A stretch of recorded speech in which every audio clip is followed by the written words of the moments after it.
Next one up, we have Clarice who actually took the physical slide. I love it. Go for it.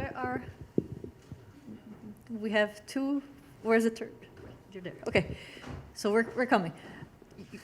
So we're obviously partial, and we think that the most undervalued field for longevity progress has to do with quantum biology. So, and by this we mean like the tuning of endogenous quantum knobs that live inside biological matter. Another way of thinking about quantum biology is just electromagnetics in biology, and for physicists, I'm sure there are some physicists in the room, what we want to do is light matter interactions where matter is actually biological matter.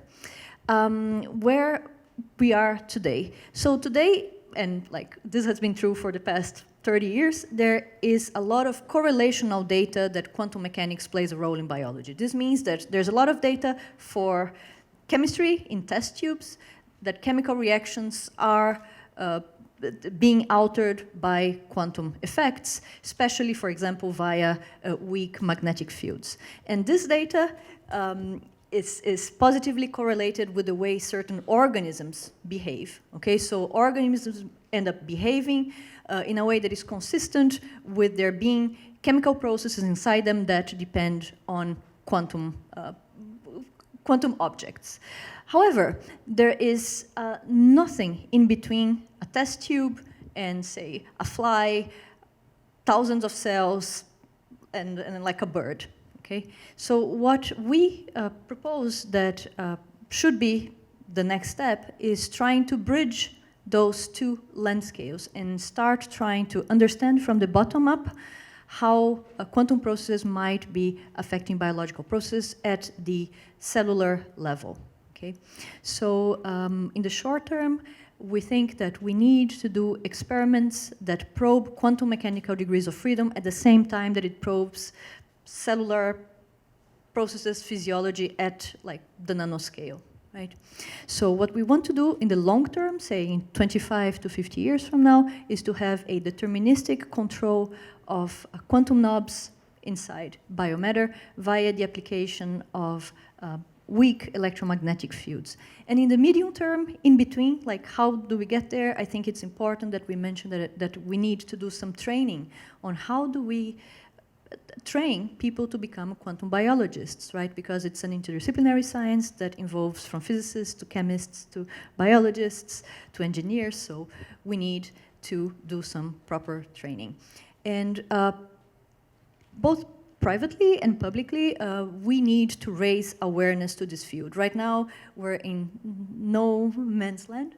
The biologists don't necessarily are not necessarily aware of those quantum processes. Quantum physicists are mostly not interested in those biological processes. So we need to start bringing awareness and start maybe having more interdisciplinary conferences, getting the word out there that quantum biology might be a thing.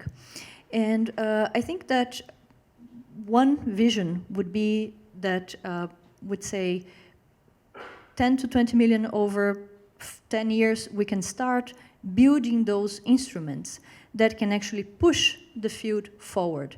Those instruments where there's actually a very good indication that quantum processes inside cells are actually playing a big role, right? And for that, I think we need quantum-inspired experiments, experiments that treat quantum mechanical degrees of freedom in biology as bona fide quantum objects, as if they were like a technological quantum object, right? But in biology, while monitoring things that happen like downstream to that physical, to that quantum process. So I think that's sort of the vision. Do you want to add something? Yes. Okay, so we need to also say how this is relevant to aging. So the theme with aging is that oxygen itself has two unpaired electrons, and also the hydroxyl radical and superoxide also have unpaired electrons. So in order to understand how we can perhaps fine-tune the amount of ROS formation to be more in the direction of benign products rather than damaging products. We need to understand the quantum mechanical control and precise tuning of electromagnetic fields and impulses in order to reduce the formation of such ROS. And furthermore, since this is a 21st century field and discipline, we need to scale the training in a way that is also 21st century, like more scalable, more MOOCs, less, and also to have the training process less brutal and masochistic, and more in the direction of encouraging anyone, of encouraging examples that are actually aging and biologically inspired rather than boring physics textbook examples. And also this is a potentially a super interesting field because a lot of proteins, also, like flavin proteins, have certain weird properties where they are affected by paramagnetism or magnetic. For example, Michael Levine's lab in tadpoles, he showed a very non-obvious result where if you strip out the Earth's magnetic field and then insert 50 microtesla magnetic field, you cause the tadpoles to develop very weirdly. And we just want you to understand this process better. And also the non-monotonicities in the B field variation also matter for this.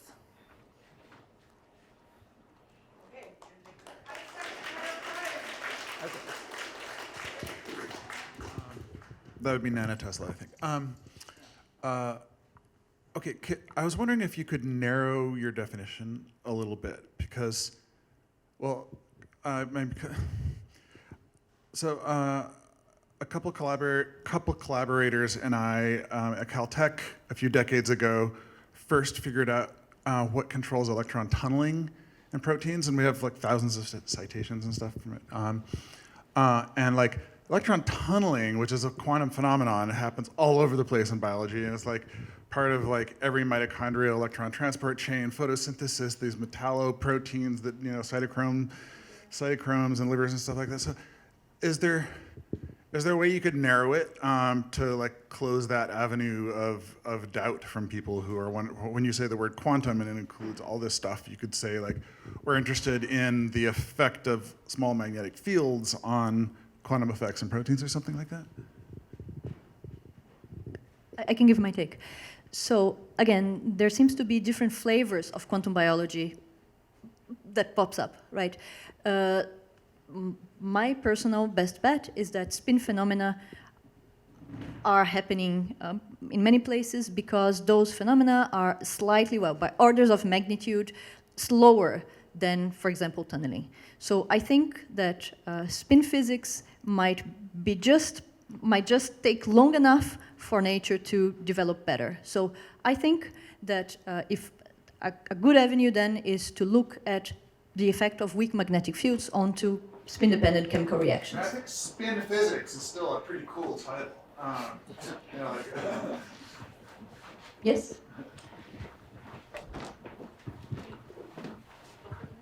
I just wanted to remind everyone that you gave a very, very excellent talk at Foresight, and there's a recording of that. It was amazing. And I want to bring back to what you were telling us there. You were speaking about the sensors. The biggest difficulty is how you measure the quantum field changes. Because for now, we cannot see it, we cannot measure it, we cannot study it. And you're making an effort in that direction. We can give an example. In 1914, 15, I don't know when he died, Tesla, the dude already had an idea about things that might be operating at that level. He developed this high-frequency electricity violet wand. And what happened is the FDA just shut it down because it became snake oil.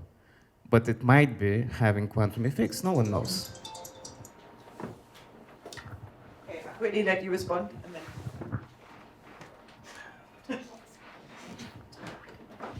So first of all, I would like to mention that what's cool about this is the specificity, right? Every chemical reaction that depends on magnetic fields responds specifically to different magnetic fields of different intensities, frequencies, and directions, which is a very nice specific knob to have. The other thing, yes, bioelectromagnetics is a taboo in the West and has been for many, many decades. And again, correlational data has been popping up for like decades now. Like just a couple of days ago, there's a new paper saying that an electromagnetic field produced by a cell phone messes up with like calcium signaling in cells in a way that is not related to like water heating up or anything. Again, this is just more correlational data. This is not going to get us anywhere. In order for the field to sort of become mainstream fundable in the near term, within 10 years, we need those sort of hybrid experiments that look at both physiological consequences and quantum states.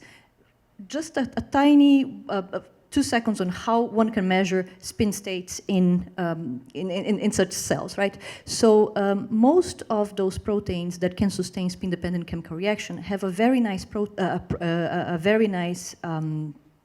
property. That is, they fluoresce at different intensity levels depending on the state of the electron that drives the chemical reaction. This means that just by looking at how strongly the protein is emitting light, you can actually read out the state of the spin. This is actually how you do the readout of the quantum state of technological quantum sensors. There's nothing special about this. This happens technologically and this happens in nature. So one idea would be in the same freaking experiment to do a measure of the spin state and actually be able to interfere with the spin state, measure if you're actually changing it in the way that you want, and measure in the same experiment at the same time downstream consequences that might be affected by this phenomena. It's also important to note that the cell the organism generates its own small magnetic fields, and this is how the organism can generate micro regions of different regions where it can achieve this precise control over its own B fields. Wonderful. Thank you, guys. This is great. Okay,